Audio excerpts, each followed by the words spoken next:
Oh shit. Well, we started off the way we normally, how we I normally go. I First of all, I went to click live on the Facebook thing, and it was like denied. So I had to quickly scramble to recreate the stream. Anyway, over to you, Tom. cool. Hey, we're here. We made it. We made it. So, hey guys, good morning. Good morning. Good evening. Awesome to have everybody on. Here we are, episode 38. Who would have thunk it? All right, 38 episodes in. Our guys over to Slow as Fast think did that in like a month and a half, but we're a little slower. But we're old, you know. yeah, it's true. 40 plus life. Well, yeah, But exactly. No need to rush. just want to welcome everybody for joining on. We got a good amount of people live already, which is awesome. We'd really appreciate everybody's help. If you don't mind, give us a quick like and share. Let your RC friends know we're live tonight. So we look forward to having more people jump on board. I don't see the stats on what we have on YouTube, but if you guys are watching on YouTube, give us a quick subscribe. That goes a long way. So appreciate all that. As we get rolling into the night, first and foremost, want to give a big shout out to Billy Pattenberg. Uh, Billy, appreciate you having me on the episode last month. It was awesome. It was great chatting with you. Uh, Good to kind of share your story. I found, like, I swear, obviously the algorithm was listening to me. It was, I don't know, the next day I got a RC ad popped up for the Tyco Turbo Hopper that you used to have. I had to send him the ad. I was kind of giggling thinking about him. But hey, what's going on in your world, guys? How you doing? Let's start with you, Ben. How's your day going? Going well. Busy day at the office, and happy to be here, hanging with you guys, doing the podcast. Yeah, it was a crazy weekend. We had a little Super Bowl, and we had some Supercross. Yeah, we'll chat on that in a little bit. We'll get but kickstart Kenny for the win. Like to see Oh that. yeah, let's go, Toby, how Ken. about you? What's going on in your world? Oh, not much. You know, just trying to get ready for Motorama. So that's why I'm sitting out in the workshop today, because all my broadcasting stuff's all over the place, and my main whatever man cave is wires and things everywhere. So, but yeah, I haven't raced in a while, but that's okay. I'm a little jealous. I'm looking at your backdrop. It's still better than my backdrop, but this is my main backdrop. So you got, Yeah, I think I've run out of shelves. yeah, well, it happens. I need to put more shelves in. I told my wife I need to buy more RC cars so I can be like you guys. We'll see how well that goes over. Yeah, Anywho, we got a good amount of stuff to cover tonight. We got a special guest, Jeff Jones. Looking forward to speaking with Jeff a little bit later on.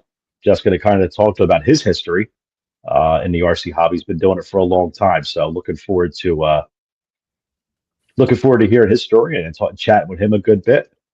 I guess before we dig into it, Toby, we want to talk a little about one of our sponsors, Cal RC. And by the way, before we jump into Cal RC, anybody watching wants to help sponsor the podcast, we'd love to have you on. We could spotlight your products, spotlight your business, reach the good RC community. So it all works out well. absolutely. Just going to run the Kawasaki ad, and we're going to quickly talk about one of their products.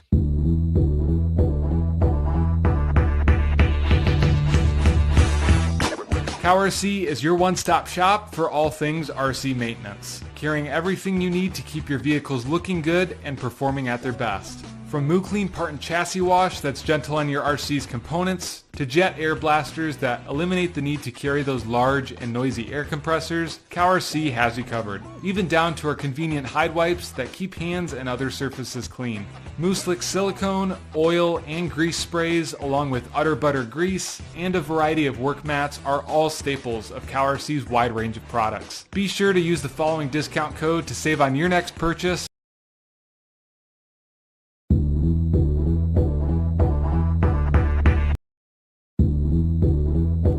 It's going to be one of those nights. I thought I was having deja vu again. I'm like, wait, what's Yeah, going on? yeah. Maybe we should do this more often. Apparently, I can't figure out how to work this stuff. Well, we meet a half an hour early to do this stuff. We got to meet an hour early to do Yeah, to maybe. prep for Maybe this. I have to do like a live run through or something just to make sure I can hit the right stuff. Hey, Andrew Martin, Mike Malone, MX174K. I'm not sure who you are, but I appreciate you joining in, and I love my Tamaya's tune. Joe Bowler, Alan Placer, Taylor, of course, is here. Anyway, KRC, want to take a couple of minutes to talk about some of their products when it's time. Try and spotlight their products every show. Today, we're going to quickly talk about Udder Butter. If you guys haven't heard about it, it's one of the best sort of generalized greases out there on the market. Put it on your gears, axles, bearings, shock linkages, gaskets, seals, O-rings, etc. All the things in your RC car. It's waterproof and it won't swell your O-rings, which is a big concern for a lot of these different greases and oils. It's plastic safe. So unlike some of the marine greases, which can sometimes swell your plastics over time. So yeah, basically it's a great all-round grease. So it comes in 3 different sizes. There's like a huge, like 36 ounce container, which will probably outlive you and the rest of your family. I have a 8 ounce one here, which will probably outlast me.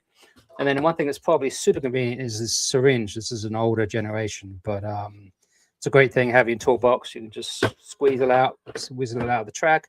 And so yeah, if you guys want to order some, go up to I should have put we have an affiliate URL, which I'll post on the Facebook page later, which helps us out. And also there's a discount code you guys can use and grab yourself a 10% discount. So yep, over to you, Tom. Cool. Yeah, I just want to chime in real quick. Sorry. Yeah, no, I don't know if you mentioned that there's different sizes, because on the screen you showed the really big one. So like I've had this is like the medium size, and like Toby was saying, I've had this thing for years. I mean years, and there's still a lot left in here. So the syringe, we've used that too. That comes in handy, you know, when you're doing like, you know, you can just take a clip off of your 8 scale and just squirt a little bit on the ring and pinion right there from the bottom, and it gets in there into good spots. But I use this for my shocks too. The O-rings, it seals, like you said, it seals the O-rings and kind of protects them so they don't swell. So I really like it a lot. I've been using it for decades. Well, you guys are talking about the syringe thing too. I went on Amazon one time and bought, I don't know, like a 24 pack of syringes for like $8. And I have Udder Butter, and you know, I have 3 of them. I have one in my pit bag, I have one at my pit table where I'm working, and I keep one at the track. So it's always accessible. I can have one tub, and like Toby mentioned earlier, it's going to last me my lifetime most likely. But it's good to have. It's good stuff. For sure. Well, cool. Let's give a shout out to a few guys. I'm not sure if you mentioned Andrew Martin, but I see Andrew Martin's on. Howdy, Andrew. Braden Dommel's on. He's talking about racing down at Adrenaline in about 15-degree weather. Yeah, I wouldn't be. I'm ready for warmth. It's been a while. The ice has been. Oh yeah, right now brutal. It's brutal. But it's gonna like 30 degrees later. It's gonna be t-shirt weather. What was that, Vin? I'm sorry. No, there's a lot of people on there. We got Austin Akins in the house, and Dennis Kubler, and you know. Hey, just mention Denny Kubler for some of the guys listening, especially anybody that's wanting to go a nice racing, low key atmosphere. Denny's got a track in his backyard called Area 52, and I love going there. It's just awesome people. Him and his wife Jen run it.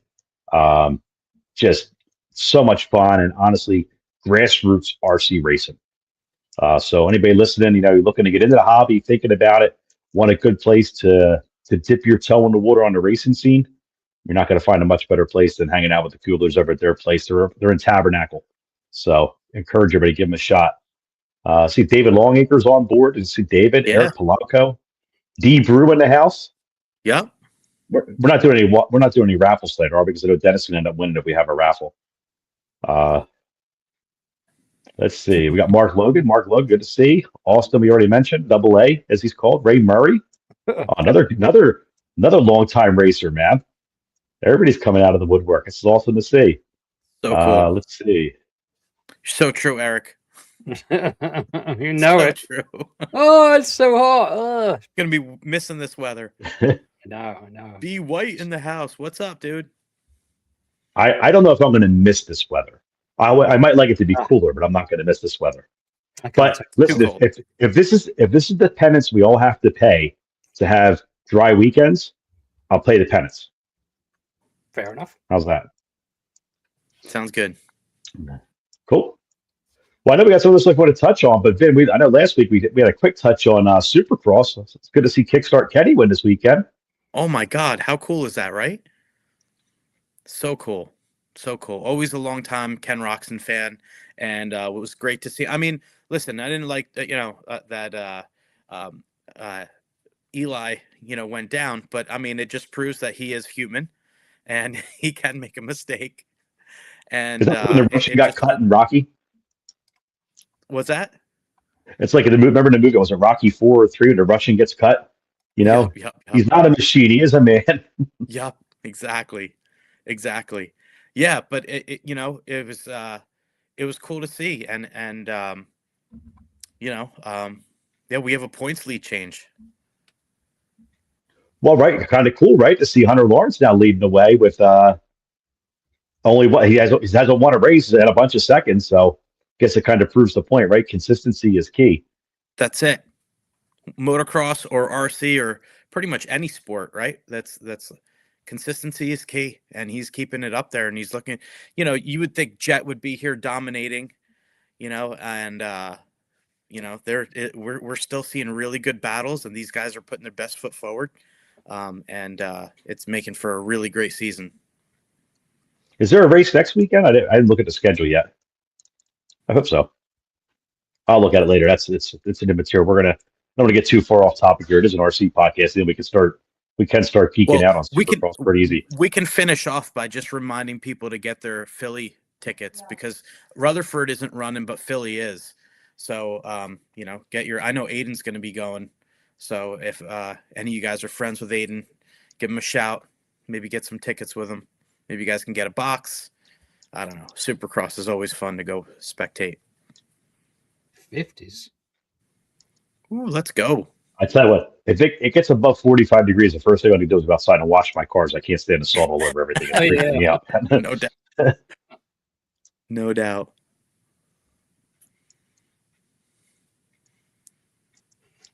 So it's Cool, reading cool. the comments here. All right. Hey, Rob Caruso in the house. El Presidente. David David Longhair making me feel bad about myself. He's still going to the gym. Hey, February 12th. Most people give up on their New Year's resolution by January 9th. So well ahead of the curve, David. Keep it going, buddy. Yeah, awesome. He's been putting in the work. Good man. Yeah, we're going to have David on here one of these days. True, very Have true. a chat with him. Absolutely. All right. Well, I know we had a few announcements we wanted to kind of run through as a group. So I don't know if anybody has anyone they want to kick off. Go for it, buddy. If everybody, well, a few good things happened. I mean, first and foremost, everybody start getting on Facebook and taking a look at some of the schedules that are out there. Trains just to put their off-road schedule out there. I double check. Do they may have that open? I can look it up real quick. Openers on April 4th for Trains. April 4th. All right, cool. Yeah, So April 4th, Trains is going to have their opener. Yep. Always a good time. Always a good crew there. I think Rhythm's going to be April 11th, and I think LCRC is the week after that. So it should be a busy month of April doing some racing. I hope. I know I'm having a blast racing indoors. I'll be quite happy to be racing outdoors. Tobe, is that your 46 RC page? Yeah. You're sharing this. Oh, you're sharing your screen. Yeah, so this is the if you guys haven't seen it, I have a regional race calendar out there on the 46RC webpage. So I try and keep up with all the races in the region, put them in here so you guys have like one central place to go to. So I have all of the Trains and Lanes races in here now, kicking off in what are we in April. If you guys know of races in the area that schedules being released, just hit me up on 46RC page and I'll get them added to this calendar. But you guys keep an eye on it. Plan your weekends. Just send you a message or via messenger or something, Tobe. Best way to get it out to you for anybody listening and watching. Absolutely. Yeah, let's keep it going. It's nice to support the community. It's also nice things. I saw Michael Malone had a comment about the barn. Hey, look, barn's moving. but they're staying Yeah. going, and Yep. awesome for those guys. Really happy for Rohan and that group of racers out there.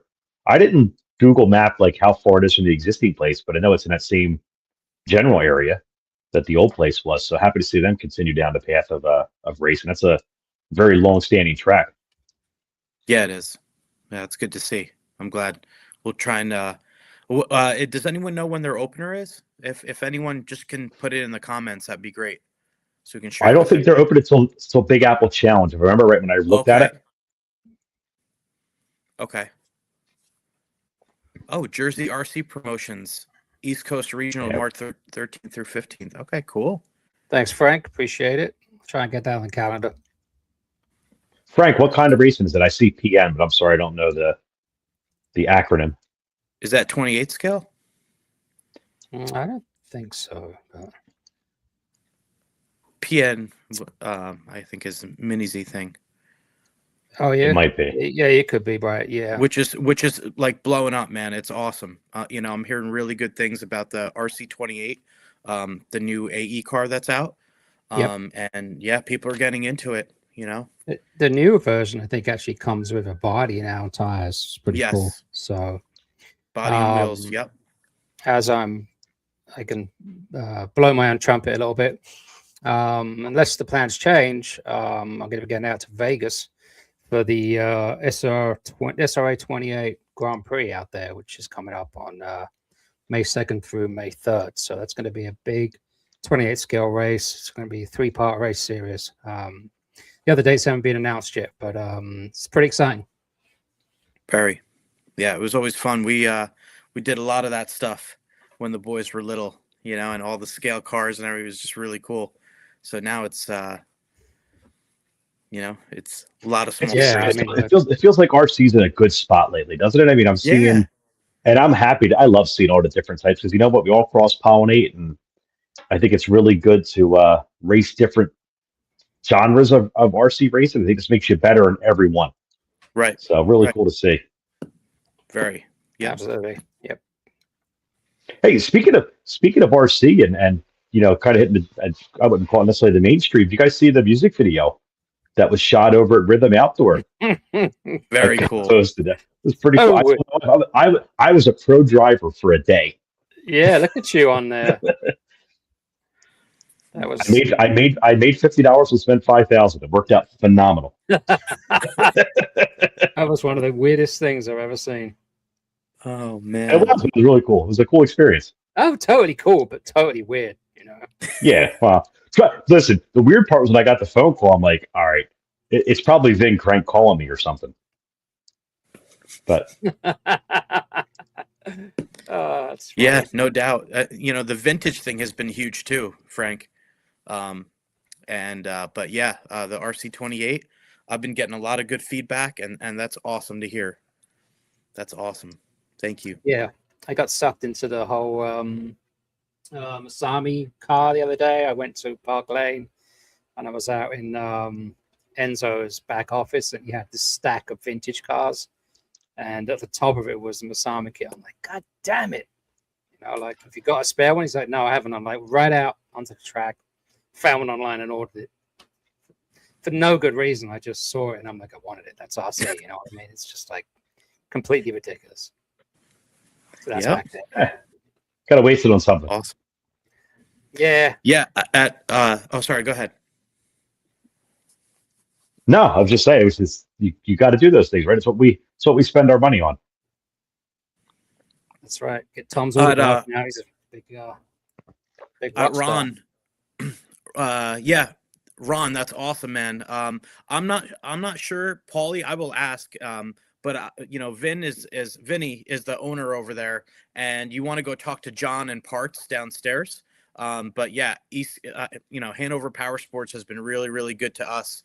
And we really, if anybody needs anything from right now, they're selling snowblowers, ATVs. Sorry, I'm plugging them right now, guys, but they've been really good to us, and they're definitely, a big sponsor. So, anything you guys need, go talk to John and Parts. Mention my name, mention the podcast. I'm sure he'll hook it up. And same with the sales floor. Go talk to Vinny. I guess Vince saw our Frank saw my shelf. There's an RC10 clear up there. I have one too back there. I keep saying I'm going to build it, but I never do. Yeah. I know.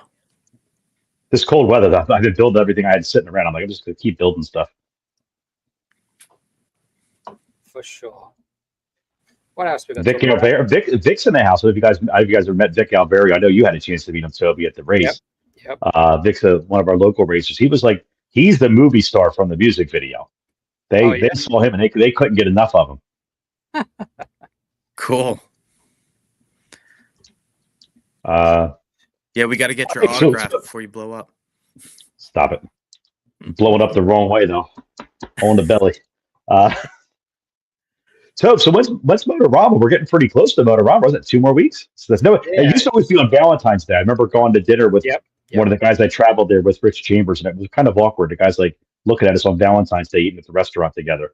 We were the only non-couple there. Yeah, it used to be every weekend. But 28 years of marriage, it's like, whatever, just come back when you come back. But so now it's the 21st to 22nd, I think. I should know this, but it's basically week Thursday, so it's come up real quick.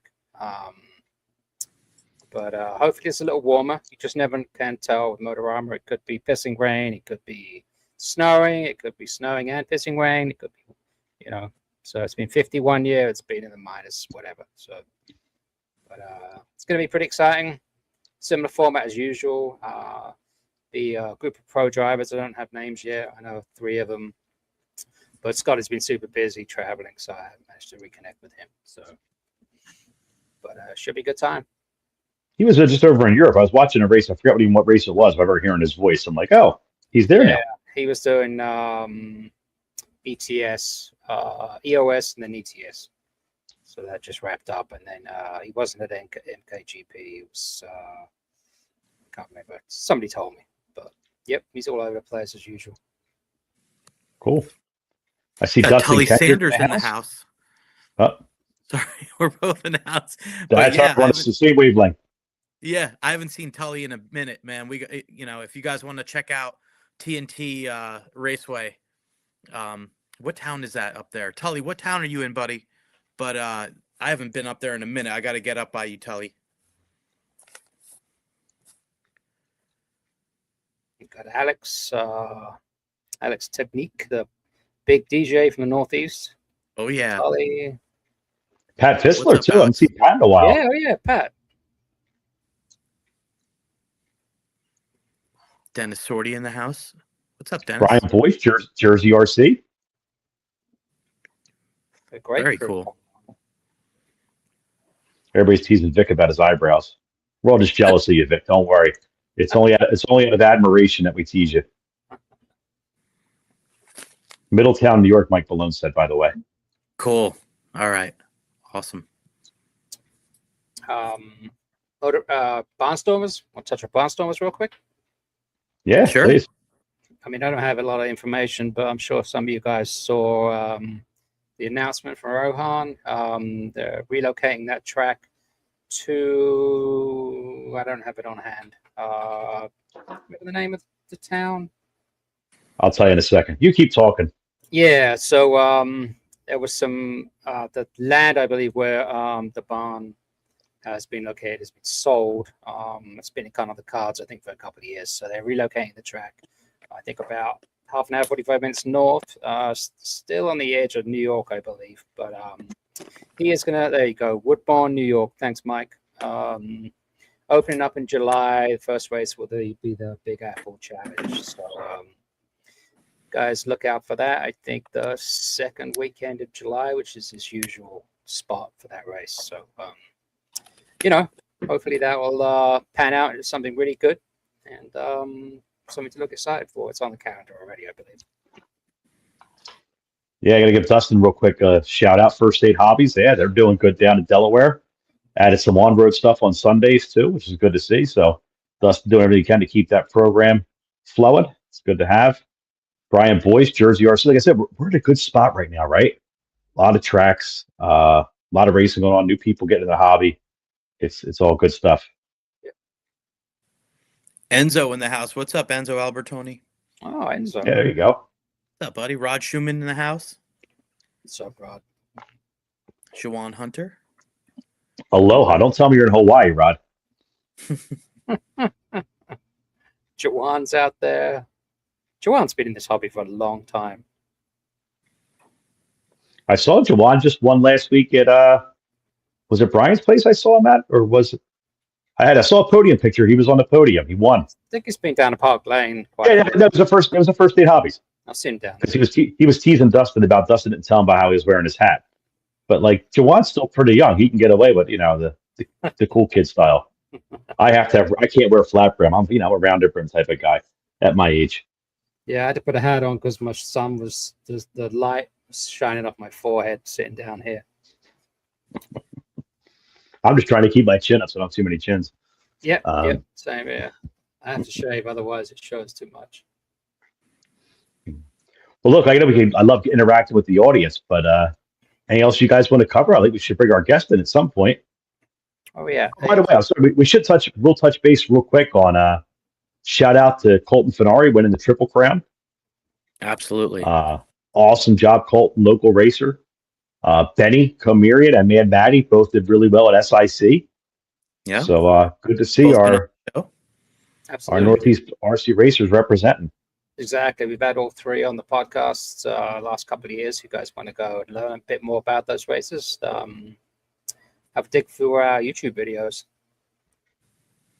Sure. Yeah, look, I tell you what, they had some really good stuff. I still have some of the notes written down, just the feedback they had, right? How their mindset is going into a race, how they prepare for a race, and something. Even I consider myself a semi-seasoned racer, and these guys are younger than me and been doing it less time than me, but they have this really good mindset of how they prepare and how they're ready for things. Definitely worthwhile to go back and listen to. Absolutely.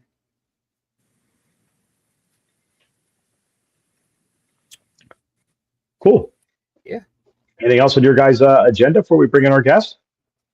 I think we got to touch upon one of our other sponsors, our good friend. Oh, yeah, that's right. D Brew in the house anyway. Let's talk about him. That's right. Good friend Dennis helping us out this year with Nitro Caddy. I'm going to run the ad, talk a bit more about his products.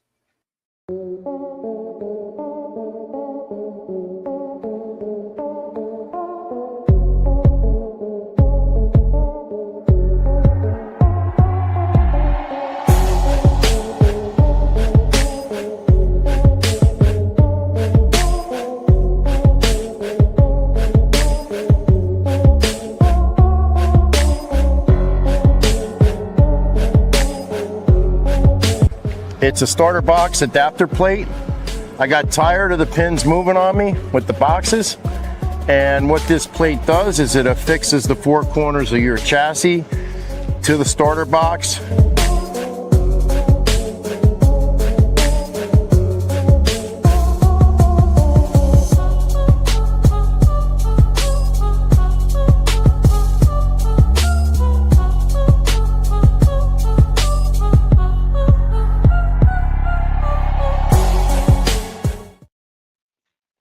Wow, that's really loud.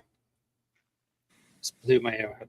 Anyway, if you guys haven't checked out nitrocaddy.com, Dennis out there, a good friend of ours, local racer, LCRC has this awesome product out called the Bump Master, which is getting really great traction out there. It's a plate that sits on top of your starter box. It makes your alignment a complete no-brainer. You can buy one for your AE car, your Kyosho, whatever Sparko, and it attaches to the starter box, and it's got big arrows, tell you which way to put the car down. You don't have to mess with the little pins, and it's a great product, innovative, one of a kind. He's just brought out some recent accessories as well for those who have Nitro Caddies. There's a Caddy light, and there's also a ignition igniter holder and tuning screwdriver, that kind of thing. So some awesome products, and we're really grateful for Dennis to support us in 2026. Well, I love about Dennis's stuff, right? Dennis is a racer, so he gets it, right. He's putting these together. He knows he needs for his program, especially the bump box. I always laugh when he come with that bump plate, teasing Rob Samoji, like he's putting the car on backwards. He put arrows on there now. He's got everything lined up so it's what he even had on the packaging for a while, Samoji proof. For I don't know if he still has it on there, but it's yeah. As a racer, he's always thinking like, what can I develop to make to improve the hobby? So yeah, good guy, great products. Check it out, nitrocaddy.com. I definitely want to get one of them stop sticks next time I see him. I got to pick one of those up because that's like my greatest fear is having a nitro run away. I don't want to ever deal with that. So we're gonna be prepared. Absolutely. Gary Terry in the house said he's got his "Who's Your Caddy" T-shirt on right now. Love it. Cool. We got a lot of Awesome. comments going. What's up, Aiden? Aiden Manchanda in the house, and Landon, and Kendrick Literally? Reese. Andrew Martin, Gary Terry. Fast Guy, B. Joyce. Cool. Oh, Andrew what Martin has people getting him involved with 8 scale. Let's go, Andrew. We want to see you out there, buddy. Let us know if you need any help. We're happy to help you out. Shoot me a message, whatever you need to do. All right. Look at us. We're They all want gonna- Jeff. They want Jeff now. calling for Jeff. Guess what we're doing? Jeff. Yeah. There he is. Jeff. Okay. Ask and you receive. There he is. How you guys doing? Doing great, buddy. Jeff. So I think I'm most only guys here, hearing, you I'm guys only have to know hearing Jeff you, Jones. Toby. I'm not hearing Vin or Tom. You can hear me, but not those guys. Yeah. That's okay. You don't need them. Yeah, I don't know what happened. That's weird. I don't know. Yeah. I'm here. Test. Maybe I should log out and come back in, maybe? Tobe, can Yeah. you hear me? I can hear you. Can you hear me Yeah. now, Jeff? If they can't. All right, let me do this and let's see what happens. Jeff's gone. He's coming back. All right. Now I gotta wait a little longer. We can read some more comments while we're waiting. Well, I'll give Jeff an introduction while we're waiting for him to come in. But a lot of you guys know Jeff Jones. Jeff is a longtime RC racer. I didn't even ask him what year he started in it, but it's been quite some time. If you guys ever watch Jeff on Facebook, he always starts his Facebook lives the same way. He spun the wheel of RC to see where he ended up today, and he gets a chance to try out every different type of genre of racing, which is kind of cool. And he shares with everybody. He's the type of guy that's willing to. He pitches and helps all the new guys at the track, gets them ready. He was also at me. I met him a few years ago through our friend, and I started racing oval just for something to try different and just for the pure joy of racing RC. And Jeff helped me out a good bit. And then I started going up to Brian Boyce's place with my Euro truck. And Jeff's like, "Give me your truck. I'm taking it home." And did all the setups to it. And all of a sudden, I was doing halfway decent. So it was fun. Isn't he a race announcer That's too? awesome. Got it. Hey, Back, baby. good. Modern technology at its finest. Your technology, your tech support's same as mine. Just restart it. It should work. So I don't know how to fix it. Just restart it. Reboot. It solves 98% of the problems. Yeah, I don't know why that happened, but anyway, I'm back. Well, Jeff, you're going to have to watch. We gave you a few accolades along the way here as we're waiting for you to come back. So all boy. good stuff. Hope Now, I can, all good hope things. I can hold up to it. But Kevin right here said he's the reason he got into racing because of you. So that's a hell of a comment. Who said Compliment. Kevin, I'm not going to try to pronounce this. Barjarski. Oh, Kevin Racing over there, Cabo. 52, and Wow. Yeah. Yeah, we've been in it for a minute. So Jeff, welcome to the show. Happy to have you join us. If you guys don't know, I know Jeff from a while ago, and Jeff's actually been helping out at Rhythm, calling some races there for me. It's always, I come back from a week away, and they're like, "Oh, where's Jeff? I want Jeff back." They try to get rid of me and get Jeff in all the time, but it's all good. But Jeff, I know you got a ton of history in RC, but why don't you maybe take a step back and take us back to the beginning? How did you get involved in the hobby? How many years ago was it? And just a little bit of background. Okay. I don't want anybody's eyes to glaze over with this stuff. So, but I got involved in it accidentally. I was at a slot car track in Freehold, New Jersey. It was owned by a guy by the name of Larry Wiedemeyer. It's called American Hobbies, American Raceway. Anyway, I was at the counter paying for some track time, and something hit me in the foot. And I turned around and looked, and somebody was running an RC car around inside the building. And Larry says, "Oh, you need one of these." And he pulled the body off. I think it was a Blackfoot or something. Pulls the body off. I looked at it. I'm like, no way. That's got way too much stuff. So that was my first seeing an RC car. Not that much longer down the road, I was managing a service department, and one of my service advisors was running one around in the building. And kind of a basic one. Like, we're not talking digital proportional. We're talking it was sticks, and when you turned it to the left, it was all the way to the left. It was straight, or it was all the way to the right. That was it. It was toy grade. So he's running it around. "Hey, check it out. Why don't you try it?" And I'm like, "No, I don't want to break your stuff." And then within 10 minutes, I was like, "Let me see that." So I ran it around a little bit. I asked him about where he got it. He told me there's a bicycle shop in the Mount Holly area. It's called Chippendales. And the one guy sold RC cars. So I went over that weekend or something and checked one out. And he had a used Hornet. I had a stick radio. So I bought that and I ran it around in the parking lot across from my house. Then he said something to me that triggered me. He goes, "Hey, you ought to come out and check out the races." I said, "Races? What kind of races?" He goes, "Yeah, we race these out back." Now, I come from racing motorcycles and I played pickup basketball, so the competitive thing is in there. So I went and checked out the races out back, in the back of the building. It was just like a big dirt field. Guys were flying around, and I could get around with my little car until somebody came out with an RC10. And that's when I realized it got real. So that was 1986. So that was my first initiation into RC. I didn't know anything else really. And then from there, it just snowballed into one form of RC into another, because I knew once I found this is something that I could probably do indefinitely, because the physical things that you would need to do other forms aren't required. But that was 1986, and I feel the same about it now that I've always felt about it. I really enjoy the activity, and for me, it's a social activity before it's actually competition. But that's just me, because that's how I have to do it.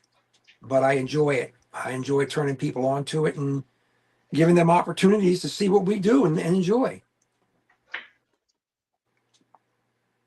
And Jeff, you've made a big impact. There's a lot of comments coming through, and Elliot Sheila Boyce just put up there. I haven't seen Elliot in a while. Good to see Elliot. He talked about coming to 2018, meeting at RC Car World, and you helping him out and teaching the rules of proper track etiquette.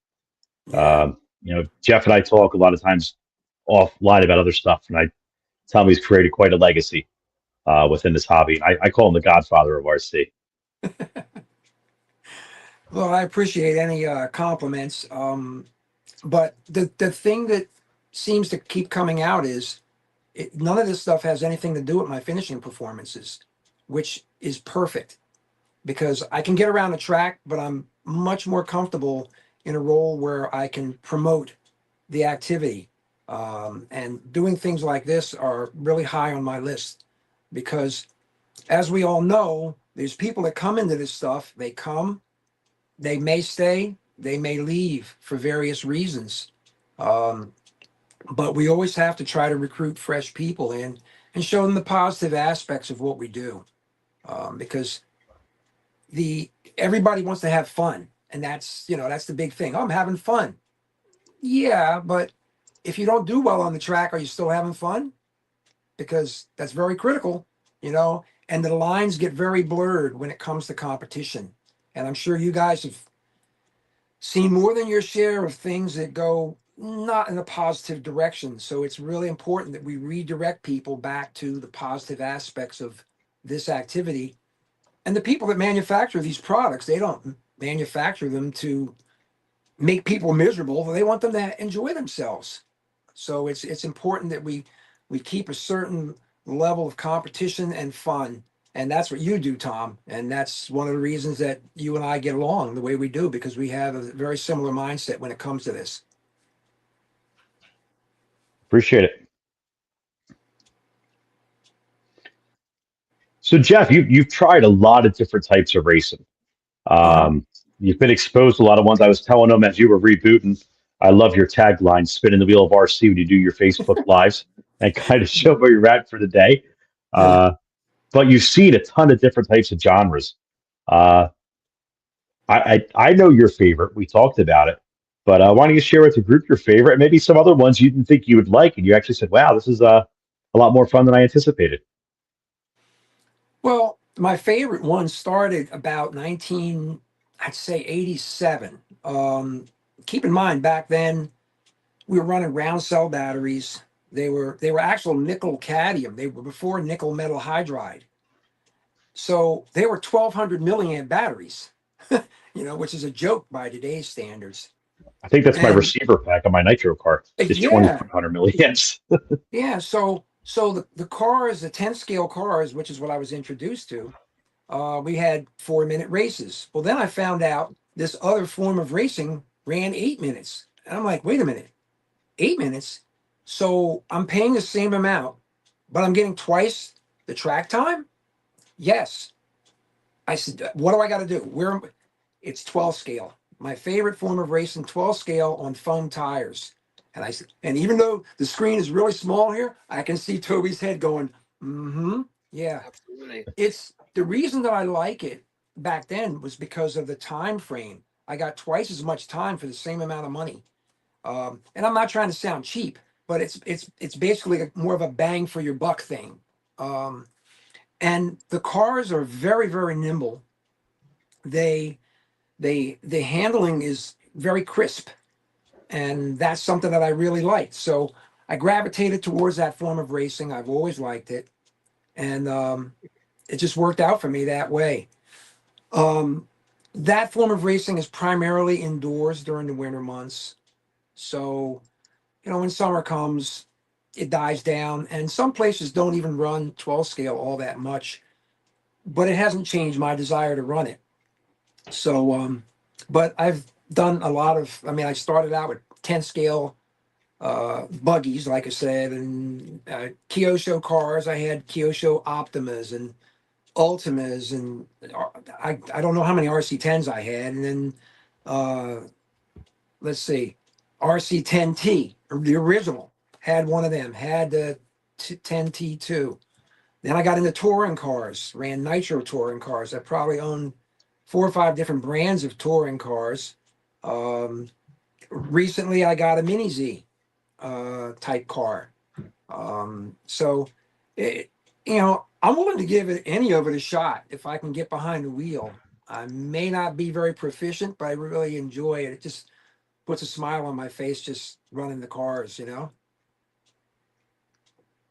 Absolutely.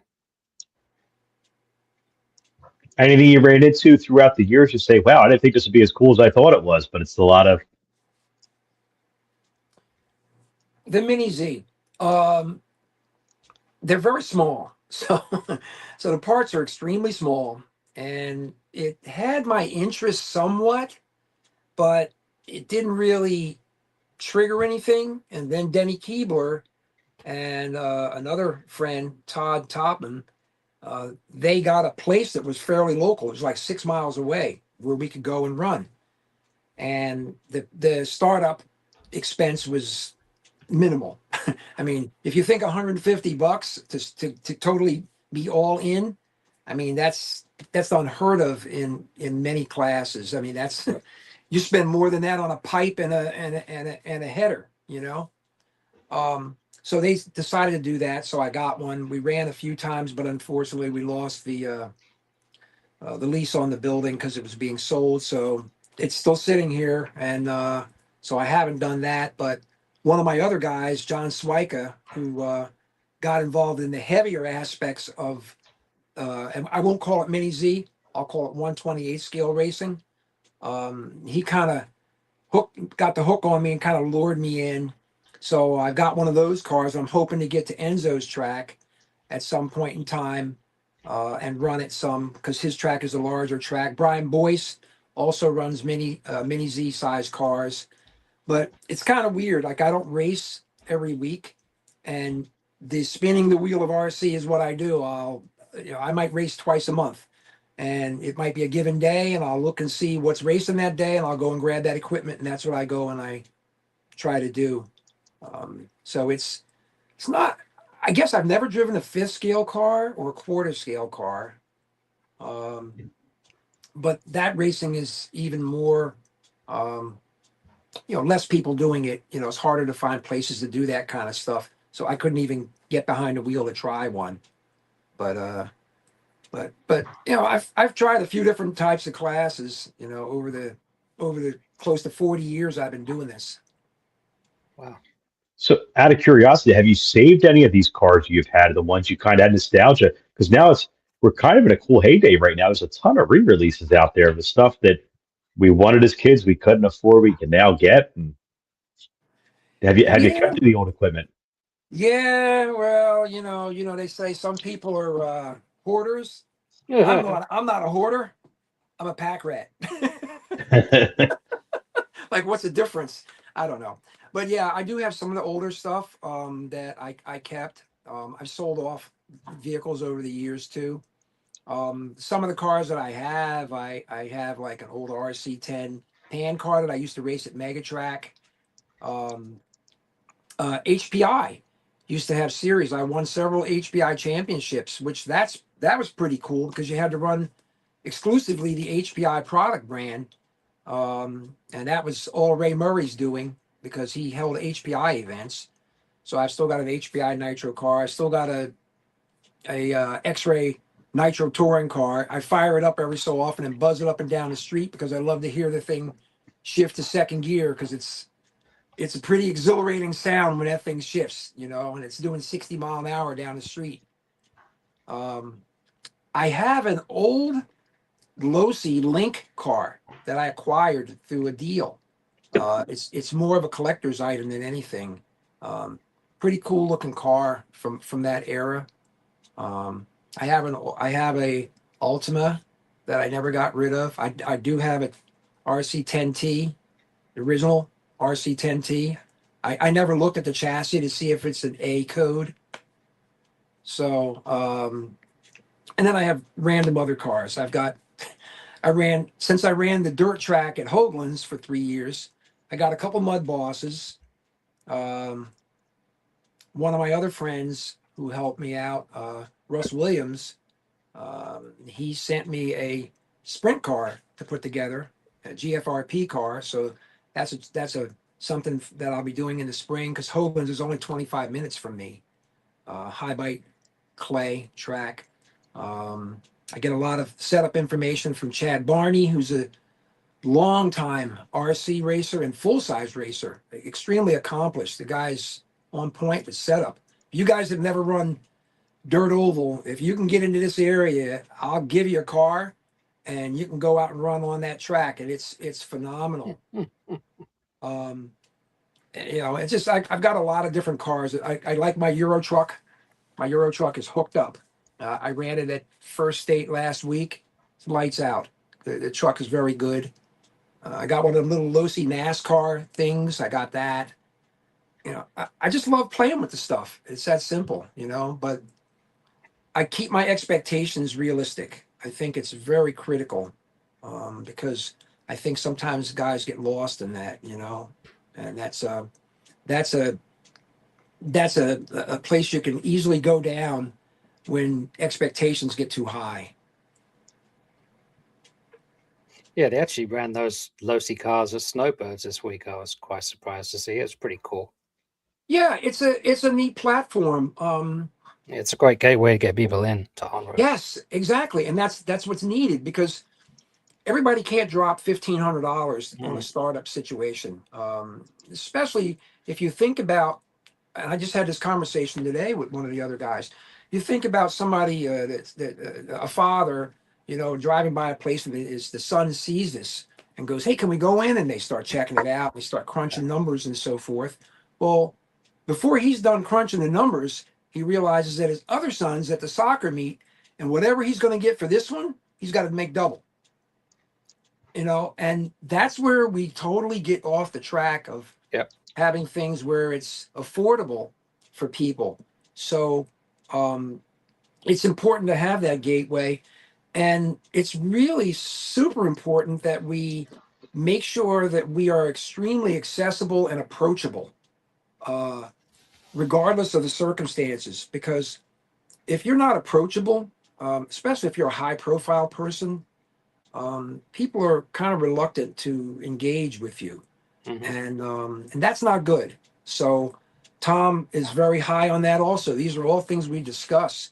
When fresh faces come into his facility, we make sure we greet them hand to hand, face to face. Yep. How you doing? Where you come from?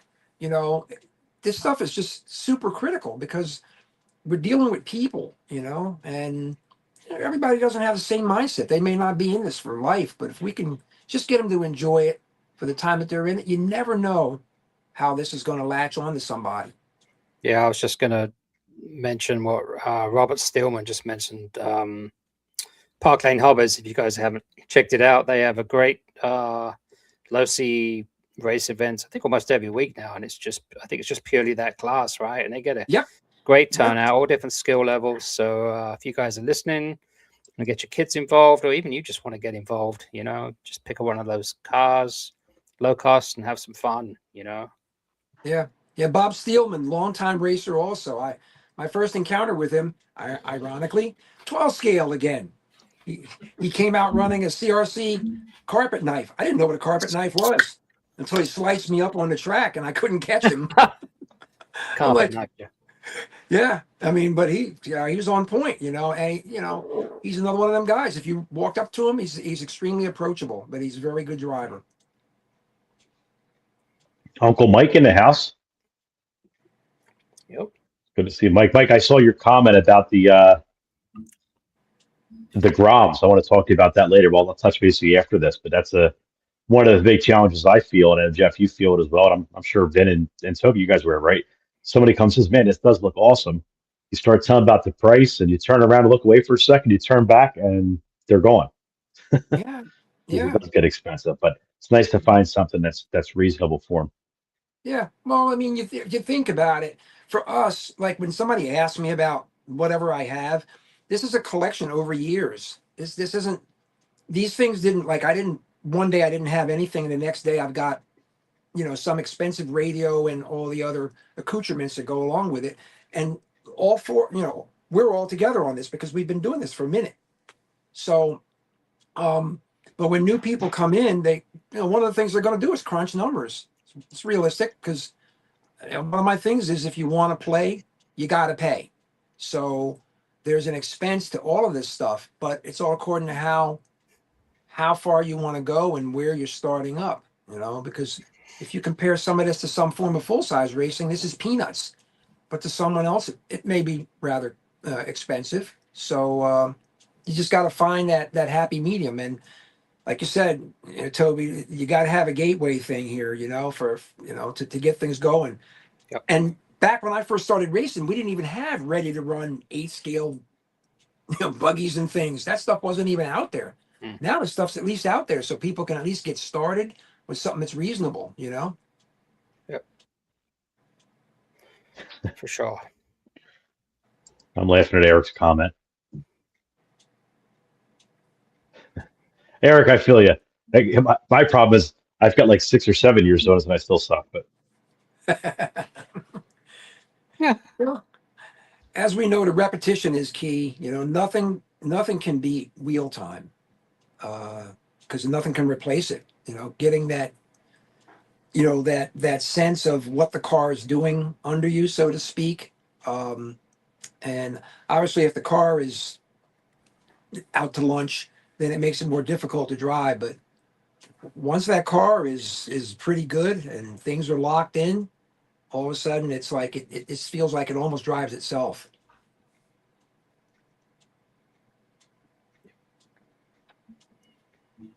I have to admit though, the NASCARs are cool, but I feel like I hurt my Euro trucks. I really like the Euro truck. But I know it's a very similar platform, but can't have both. I guess you can, but Yeah. one will go over more than the other one. Yeah. Well, I'm a But little that's how partial much to the, $169 for someone to start racing is awesome. Yeah. Sorry, Yeah. Ben, I cut you off. no, all good. No, I'm partial to the Euro Truck too, but that's just because probably I've been running it a lot longer. But I'm glad they have the NASCAR. That's a great thing.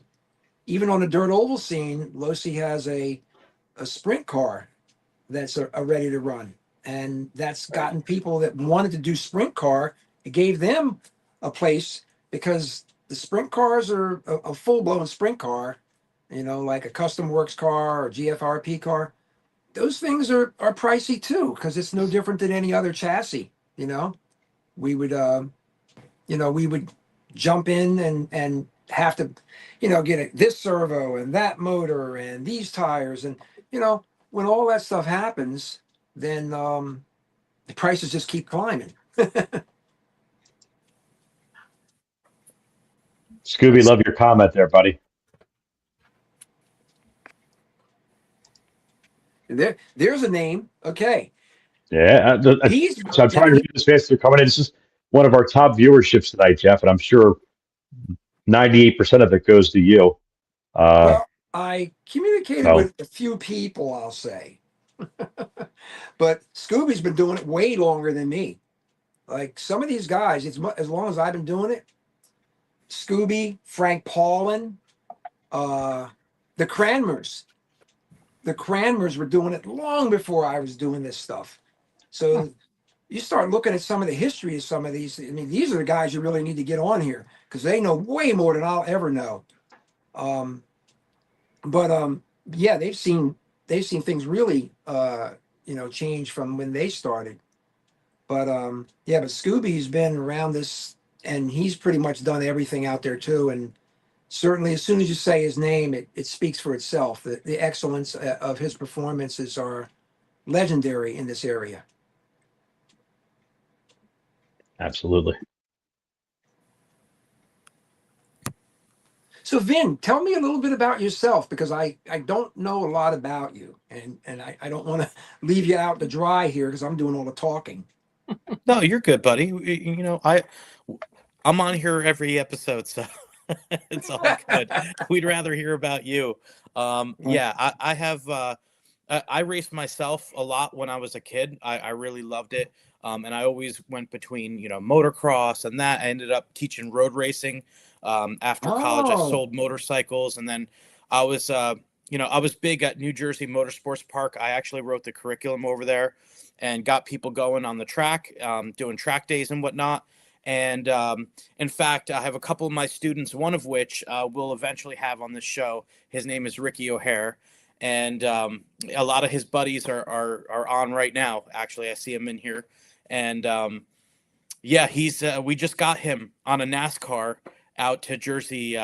And he did a couple laps out there. We had a great time. Yeah, so a lot of history with the motorcycles and whatnot.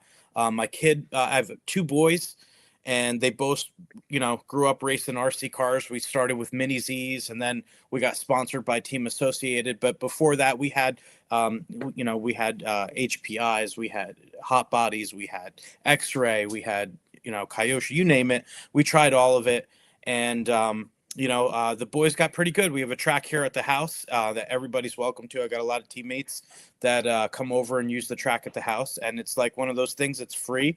If you just pitch in a little bit here and there, the track stays awesome. So that's always there for teammates and non-teammates. But I am also the regional manager for Team Associated for Region 2. I'm okay. also the secretary of ROAR. I'm also involved with ROAR in our region as far as setting up races. So, Tom, I'm probably going to be hitting you up for some of that, but look for something coming at Trains and Lanes on that.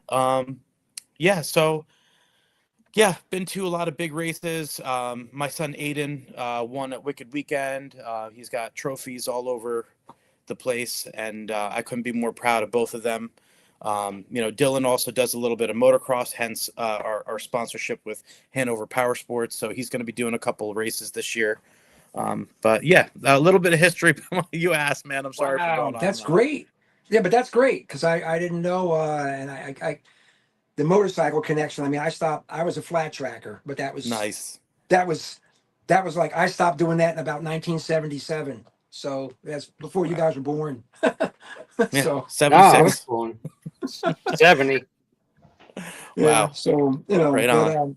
that's Awesome. cool though. And I heard you guys talking a lot about Supercross and so forth. So that's I follow that too. But if it's got, my wife used to say, if it's got wheels and a motor, it's something you gravitate to, and she's right. Yeah, I'm no I've different. always It's I've awesome. always yeah, I've always been that way. Toby, give me something on you, man, because I know some, but I don't know as much as I'd like to. A big spider just like came right down in front of my camera. I don't know if you guys saw it. It just came right down. That was nasty.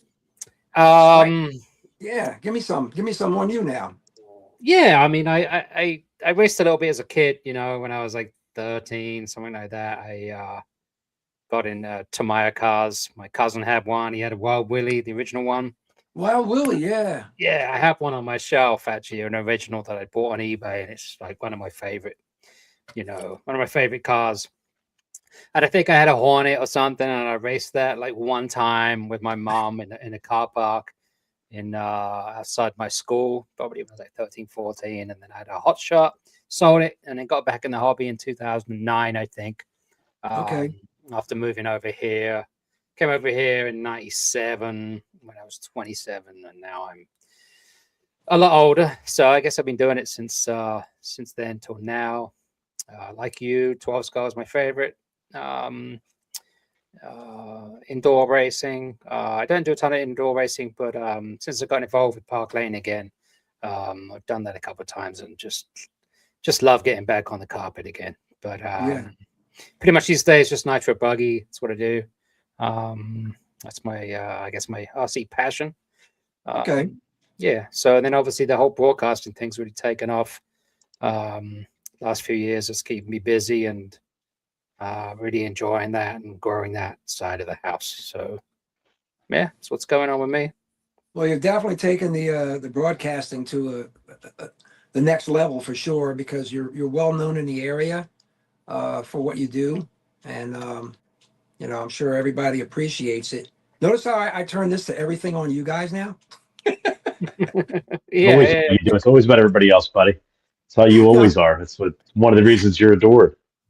But It's not about it's me, also what man. Toby's right.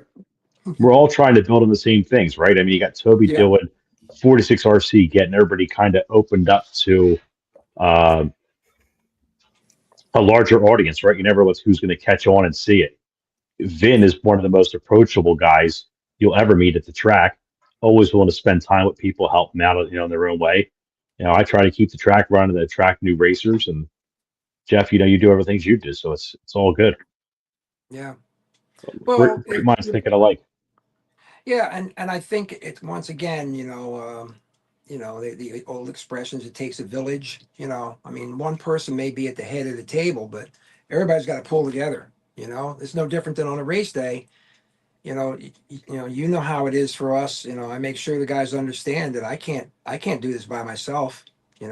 I may be, moving things around and pushing buttons, but I got to depend on the racers to do their part too. And the crew you have at your track, I can't say enough for them. It's phenomenal. I feel so honored to be there running races.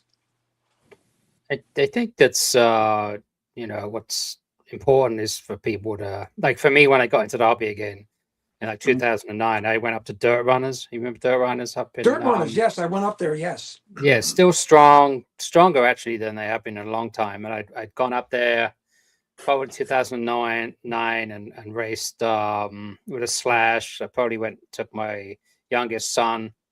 But I remember going up there and I was having some kind of issue. And I don't know if you remember Wayne Mealy. Yep. He was Yes, a I race do. director.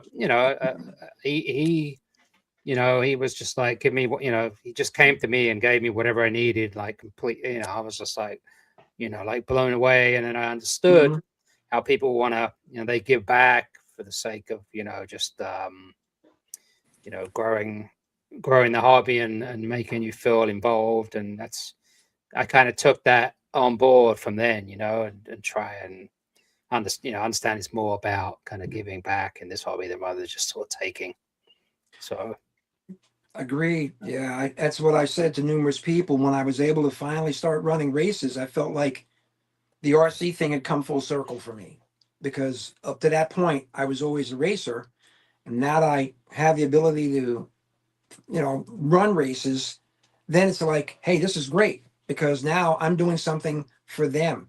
And right. that's I just feel like that's really important. But as far as dirt runners, I never raced on their dirt track. I only ran indoors. I only got up there Oh, yeah. twice, Yeah. on their carpet, Yep. which took me that it was like old school where they roll the carpet out In the church. Yeah, they at the pull out gate and pull out race, they pull out the carpet from underneath the stage, they roll it Yep. out, and and then they race roll it back Saturday up at night the end of the and roll night. it back up, stuff it under there, and then go about their way. Yeah, we used to race in Westmont, New Jersey. They did that.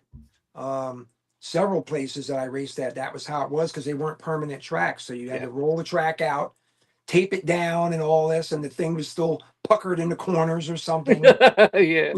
Yeah, it was it was a different time then, and now everything is very precise. Agreed. Even when I look at the oval racing when I first started with my first car, it was more sand oval than anything. And now I look at these tracks and they're pristine. Yeah. Like Hoagland's as an example. You come off that track, there's nothing on your car because it's high bite clay. Cars are doing wheelies, two-wheel drive cars doing wheelies on supposedly dirt, but it's actually clay. Right. But it's phenomenal. Then the cars are so fast, yeah, so it's just interesting how things have changed over the years. Many things for the better. I'm not fond of expensive brushless motors. That doesn't make me feel warm and fuzzy. Even the lipo batteries, yeah, they're great for runtime and all, but there's no saving a battery. That's the thing that I have about that. Like if a cell starts to go bad, the battery's useless, and you got to buy another $100 battery pack. Whereas when we had round cells, you could disassemble the pack, and they had tools that you could check. You would use a turbo matcher, and you could check the cells, and you could see which cell was bad, and you put a new cell in there, and you keep it moving. Nice. But things advance, and that's the way it is, and you just have to ride the tide. True. So Jeff, as you've been doing this a long time, I'd love to get your take on. Maybe it's a two-part question. Give me a piece of advice for a new racer you would recommend, and then maybe give me a piece of advice for a seasoned racer.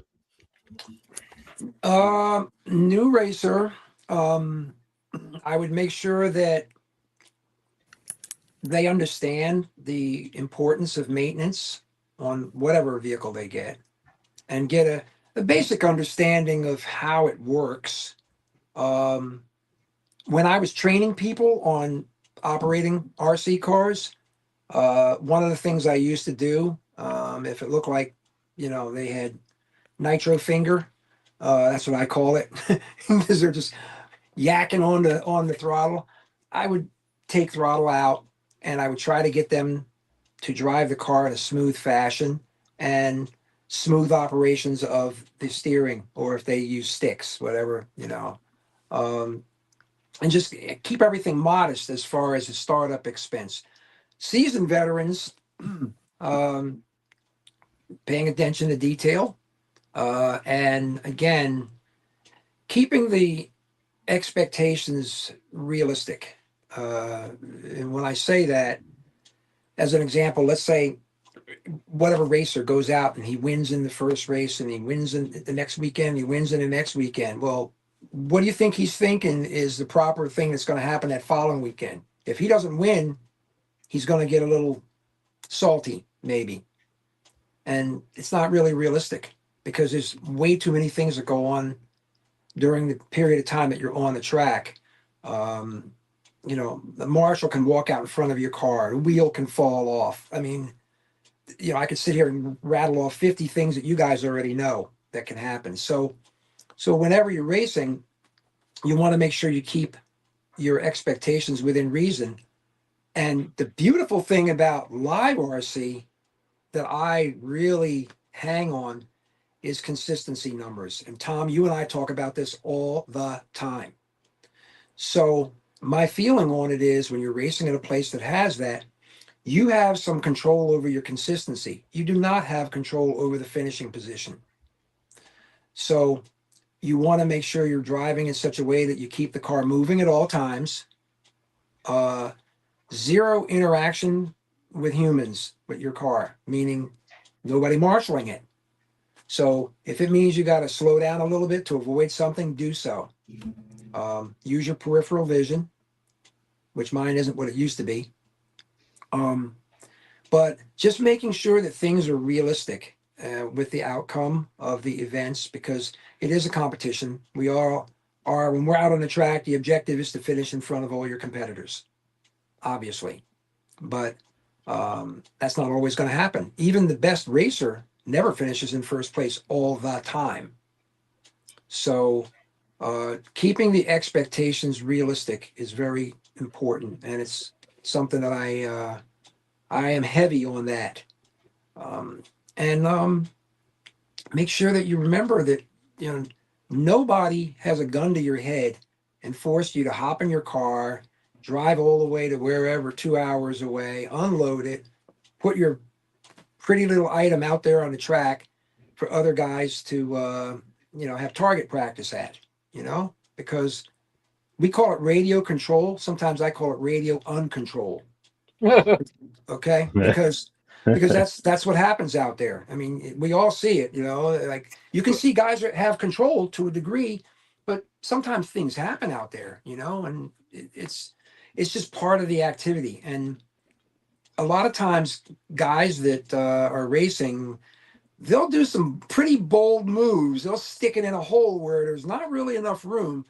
Then you'll know this, because if you're involved in full-size racing and that hole's not big enough, you're not going to stick your bike in there or your car in there, because injury could occur. Well, who's getting injured with an RC car if they decide to stick it in that hole and, somebody, closes the door on them and they go tumbling? The consequences are, oh, rats, now I got to get going again. So like I said, I think keeping expectations very realistic is really important. And when we first started doing this, for a lot of people, they may get to a track and they're running the car around and they're coming in last place, let's say. They're ecstatic just to be out there doing it. And then one day they finish in front of somebody. And that guy that they finish in front of, the next race that comes the next weekend, he's looking to see if that guy is there. Is he racing? Oh yeah. Okay, he's there because I can finish in front of that guy. That starts an expectation. And then it continues to go. And as you ascend that ladder of success, let's say you keep going and you're finally in the A main and you're ecstatic because you're in the A main. Well, let's say the next week, 4 guys show up that you never saw before and their skill level's better than yours. And now you're down into the B. Why are you disappointed? There's no reason to be disappointed, because your expectation is too high. So that stuff is really important, to keep the expectations realistic. And even most of the tracks that are very competitive, if you take note, you look into the B main. If it's a really competitive track, Tom will use yours as an example. Look down in that B main and look how many guys in there are A main level. And it just, circumstances didn't shake out that way. Sometimes it's like any given Sunday, right? You never know. Some days you're on, some days you aren't. Yep. Or No, it's you can all even great advice, Jeff. Appreciate you sharing that knowledge with us. even guys in the sea. But anyway, yeah, go ahead. I'm sorry. No, we're kind of watching time here. Yes. But there was a question that Vic had out there, which I think is a great question. I'd love to hear the answer to, and then we'll leave it open for Vin and Toby if they have other questions as well. Sure. What was your favorite outdoor track, and then also your favorite indoor track? Favorite outdoor Let's say track? race. Favorite outdoor track is Megatrack. There's no such thing anymore. Megatrack was a concrete tri-oval that's less than 15 minutes from my house. Is that the one? Was that track 70? Yes, yeah. But it was before Track 70 owned it.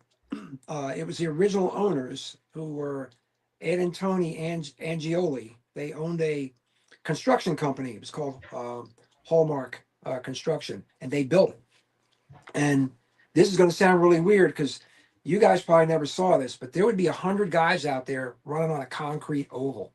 This is back in 1989. It was built, and it was incredible. And the Hallmarks knew a lot of people. I met Mike Reedy. You know, obviously he's no longer with us. Joel Johnson came out there.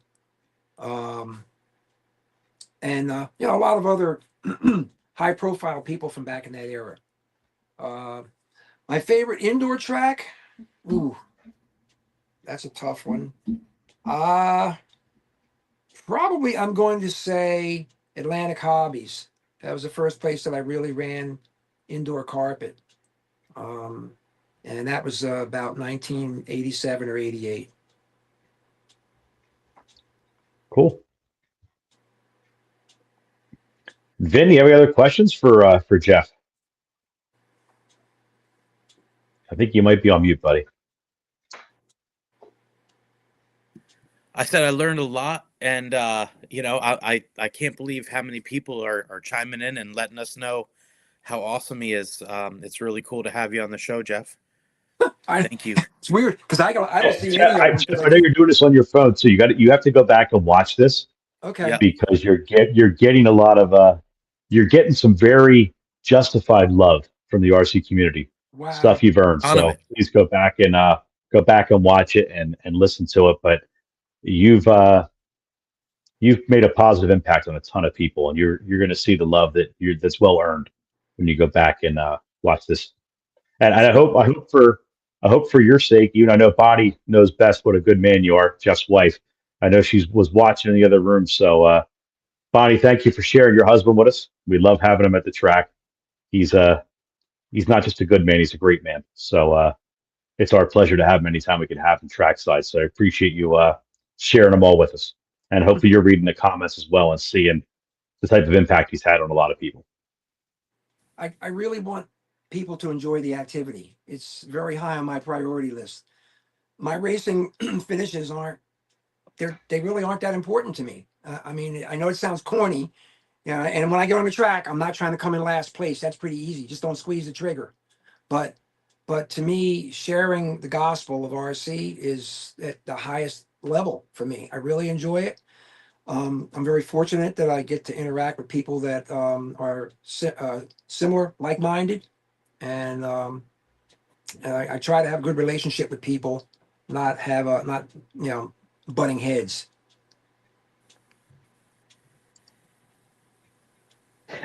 Your wife just put up a comment, by the way. Yes, I kind of like him. Well, hey man, that's we're 50. This will be our 56th year of marriage. Wow. So yeah. Yeah, she's had to put up with all this crap that I do for 56 years. Okay? All right. So she's been pretty patient with me. I mean, there were times, but as it should be, because you know how it is when guys get passionate about stuff.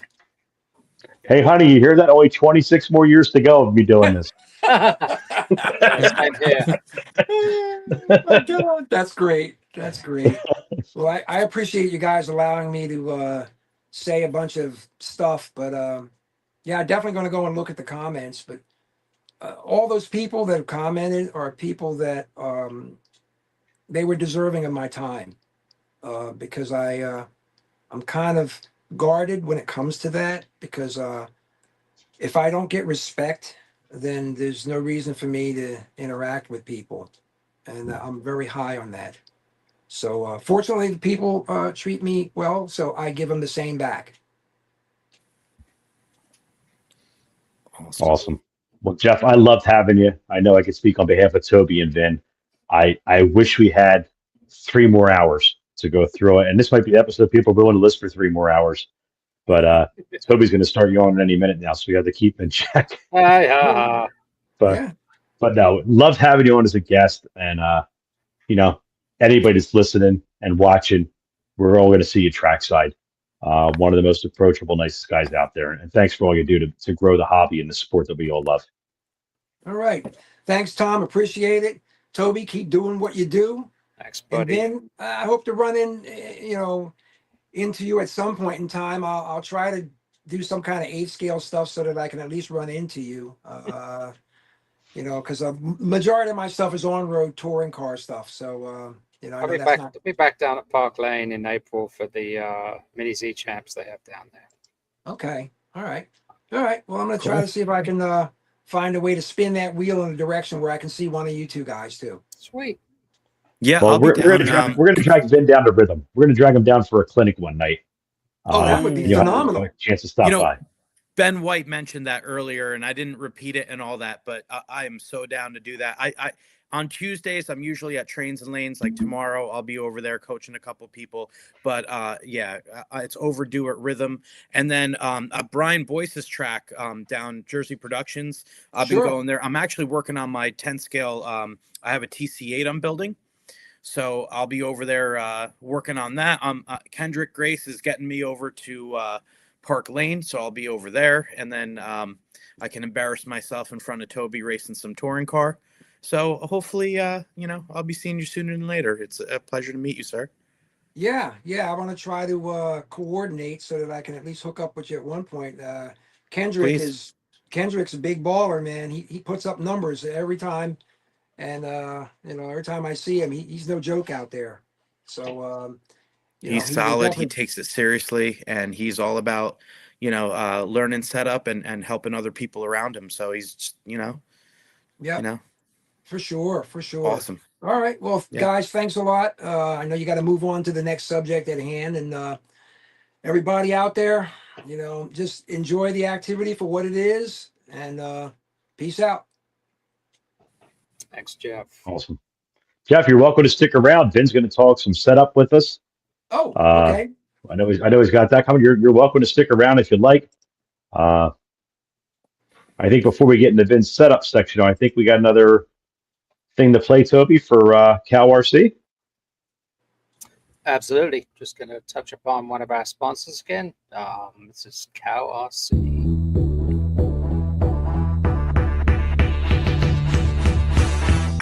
Cow RC is your one-stop shop for all things RC maintenance, carrying everything you need to keep your vehicles looking good and performing at their best. From MooClean part and chassis wash that's gentle on your RC's components, to jet air blasters that eliminate the need to carry those large and noisy air compressors, Cow RC has you covered. Even down to our convenient hide wipes that keep hands and other surfaces clean.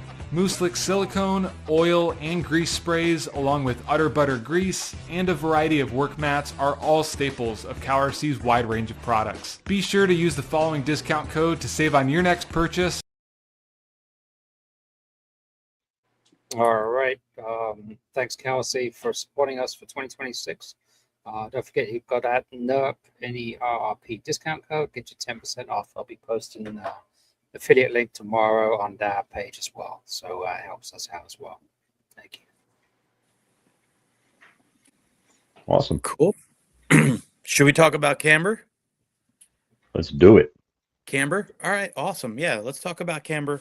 And if anyone has any questions while I'm talking about Camber, feel free to post your questions up there. But yeah, Camber is the angle of the tire in relation to the track surface.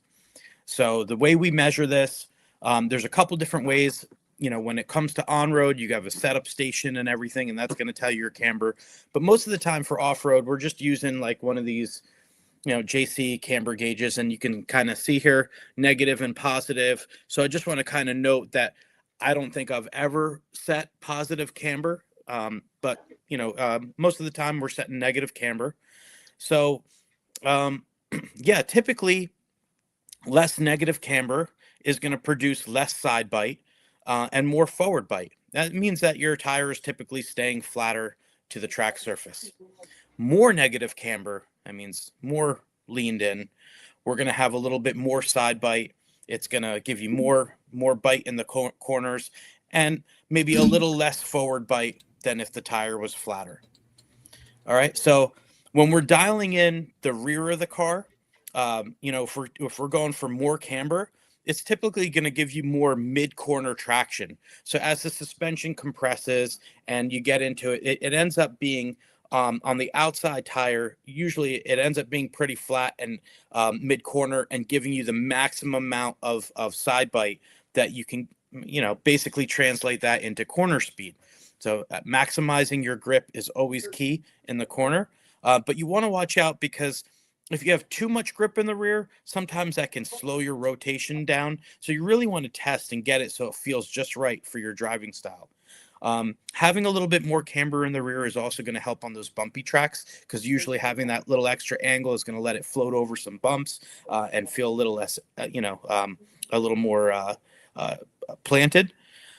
So with the front, more camber does a couple things for you. It's going to give you more side bite, but that more side bite you have to test with as well, because it can make it feel edgy, and you can make the car hard to drive. So, you typically, you can get away with it to a certain degree, and you really want to test that. And we're going to talk about how to adjust some of that and do some of that in a minute. But if we have the time, I'm going to keep going and get into a little bit of camber gain.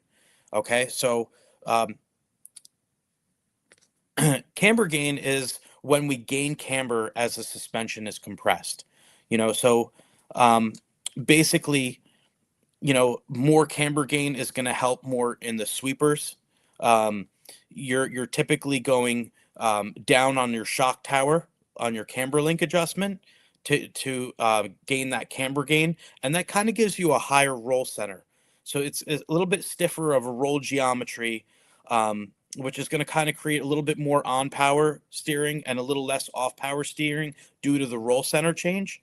But having more camber gain, you can get away with running less static camber, which means that just sitting there, you can actually run it like 0 to 2 degrees. So on the other end of it, having less camber gain is going to be a little bit more beneficial on those tighter tracks. It's going up on the towers, so that's a lower roll center. It's going to feel a little bit more in the track. Less on power steering, but maybe a little bit more off power steering. And typically you're going to run like 1 to 3 degrees of camber in there. The static camber, it can be more aggressive unless your static camber, you want to set it somewhere in the 1 to 3 degree range. But yeah, how we adjust all this. So for 8 scale, I run the pillow ball car, as you guys know. And a lot of times what some people do, and I actually got this from Ty Tesseman, is you can actually drill a hole. You can drill a hole right in the side of the tire. And what that's going to allow you to do is that's going to allow you to just stick your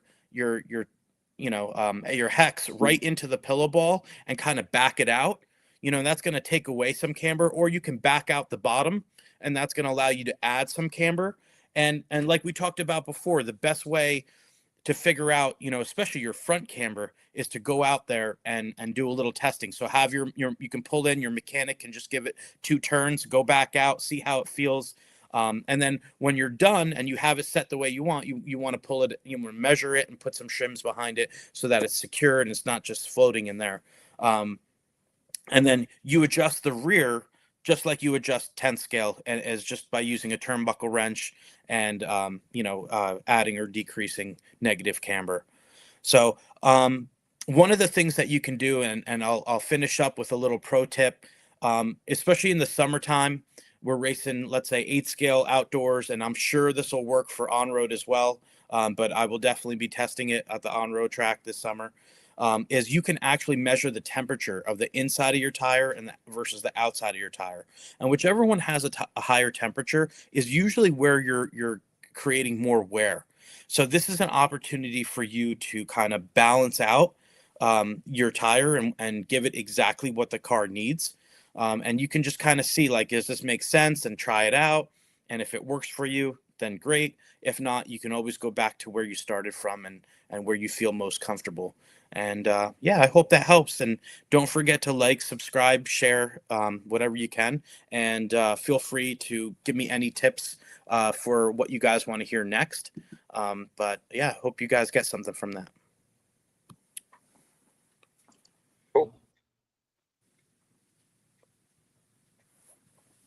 All right. So just picking up from that. Thanks, Vin, for all that info. We're just going to quickly touch upon upcoming races. So we're trying to get this podcast going. I think, what do we say? Second Tuesday a month, guys? Is it? It's Monday. Second Monday Yep. a month. Monday. Second Monday. So we will be talking again beginning of second week in March. So let's just go along the race calendar here. If you guys haven't checked out the race calendar, I talked about it earlier. If you just go to 46rc.net, you'll see there a link to the race calendar. Trying to keep it updated with anything going on in the region. There's a lot of cool cup racing going on, racing at the factory, Richfield. So I'll just touch on significant things coming up. So obviously it's Motorama next week. So that should be a big event in the region. Rhythm RC is having a cash race, 21st of February for those not going to Motorama. The factory on the 22nd has Notorama, which is an event they do every year for those who don't go to Motorama. Club racing, trains and lanes, and then in March 6th is the Pennsylvania State Carpet Championship finale race, which is a 3-day race at Richfield. So that should be a big deal. The series has been very well attended for the carpet drivers out there. So a lot of rules and things going on with that race. I don't know half of them, but I'm sure you can just turn up and race there. I don't know. There's a specific qualification thing going on for people who race in a certain class, right? Do you guys follow along with all that? Yeah, it's like Willy Wonka. You got to get the golden ticket to race in the state championship race. Yeah, Sean Duffy is a mastermind of these great winter series. There's been a whole bunch of qualifier races for this event, so you have to get a certain golden ticket thing to qualify for certain classes or a race or something. But it should be a big event. It's been record numbers, so that's coming up, I think, first week of March, and then we'll be back doing this nonsense again. Hey, kudos to Sean for doing that, right? We've always say we need to have some sort of series and identify stuff, and I'll support it the whole way, right? We're going to figure it out as we go, and rather than have anything negative, right? Just kudos to him for taking the initiative to do it. Yeah, the Spark series last year was super popular. I was lucky enough to get involved in a couple of those races, so I would like to see in late 26, 27 to get Rhythm involved in that series as well. That would be awesome. I'd love to be there.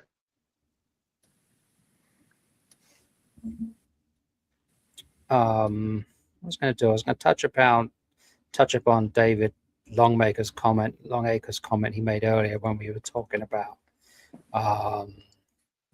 expectations. Just trying to scroll back up here, but when you win, you win one week and then you come back the next and you're not in the A. You put a lot of pressure on yourself, and I know I've done that before, and I think it's one thing that's quite interesting. I don't know if you guys have watched any of the MKGP stuff this weekend. Milton Keynes Grand Prix. Any of you guys? I have not. Yeah, massive. Of course, it's in England, so why would you care? But it's a huge carpet race. It's a huge carpet race actually that is in a shopping center, which is pretty wild. In my opinion, it's one of a couple of events that actually has the most exposure to just random people passing through, like Motorama. So, literally, it's like a mall, and they lay out this amazing carpet track, and people just come through. Walk in from their department stores, and they just hang out all day and watch these guys just race carpet. But one thing that I like about racing is over there is just 2-wheel drive, 4-wheel drive. But where you qualify is where you race. You end up in the Z main or whatever. But that's where you qualified, and there's no bump ups. So and I think that's kind of a contrast to what we're used to, right? But I think, I've done some club racing over there, and it ended up in the whatever D main. But I was supposed to be there, and I had to put pressure on myself. I got there because of the way I drove, and now next time I come out next week, I know I need to do better. I need to do these things to get up into the C main. Maybe I won't go further. It's just a different mentality over there. Yeah, I love it. I mean, I see both sides of it because I can also see it from the side of the track owner. Sometimes having multiple classes, if people can run multiple classes in one car, there's a benefit to the track Yeah, owner to have that. But I do like the idea of, look, and we've had this conversation in the past, right? As long as the mains are equitable and it's easier with electric to have everybody have a 10-minute main. But say you're running nitro, I wouldn't be opposed to saying, all right, everybody gets a 20-minute main, and where you fall is where you fall. I think there's a lot to be said to that, and goes a long way. I think there's still the scope for having different classes and stuff. It's also, the pressure you put on yourself, and I don't know. I could go on, but we're running out of time. It's your show, Toby. You have all the time you want. No, I haven't, because I have to what else? I have to talk about Nitro Caddy. One more time. I'm going to run the ad. Quickly talk about Nitro Caddy.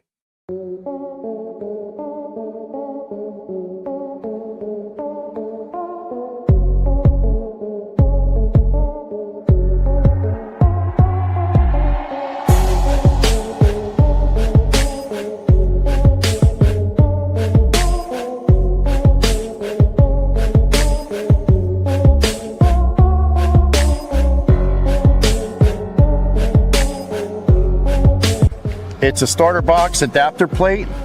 I got tired of the pins moving on me with the boxes. And what this plate does is it affixes the four corners of your chassis to the starter box.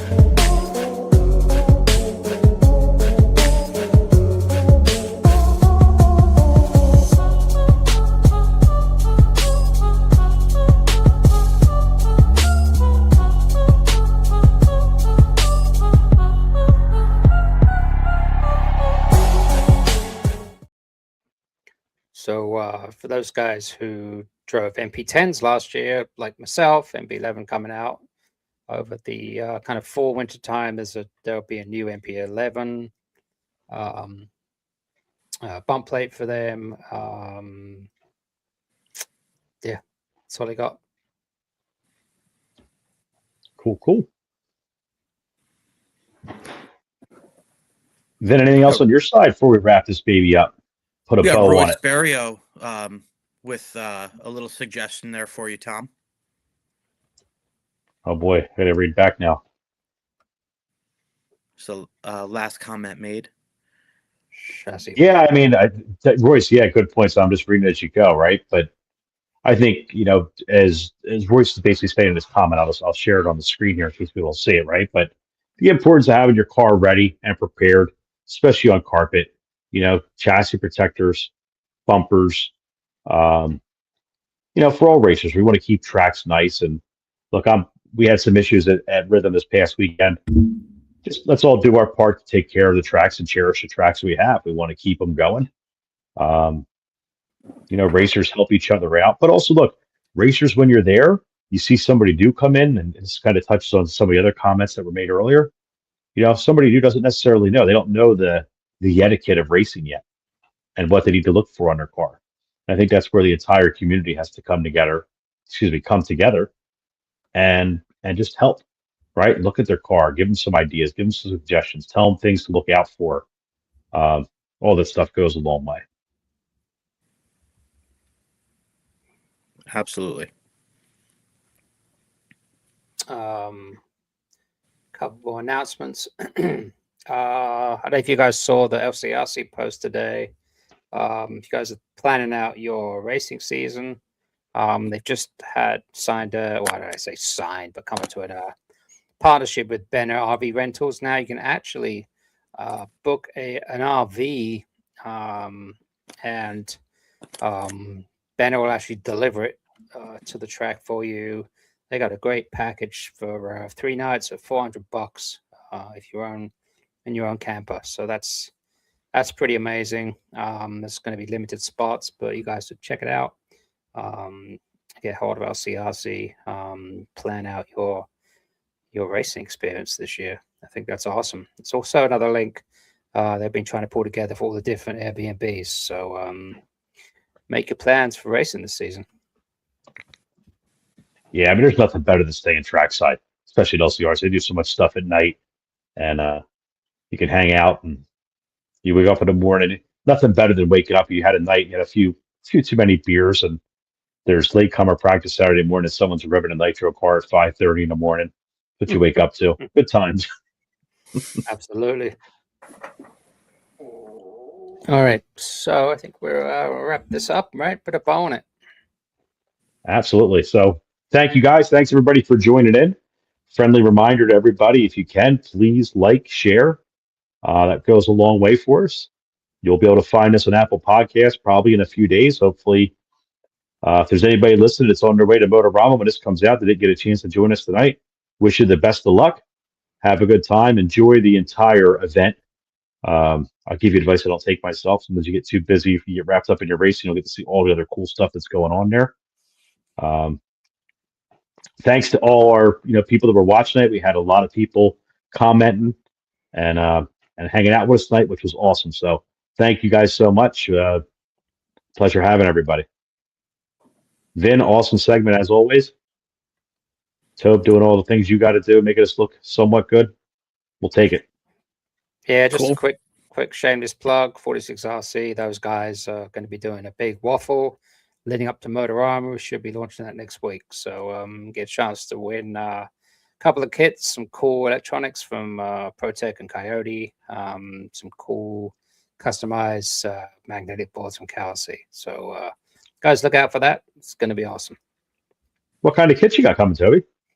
I got a latest Associated kit and a Techno kit. Well, I got some money on my PayPal account. I might have to just buy a few entries. Absolutely. Cool. Awesome. Well, everybody out there, thanks so much. Appreciate you spending some time with us. And we will see you again in a month. Yep. Thanks a lot, Cool. guys. Appreciate it. Good night, guys. Take care.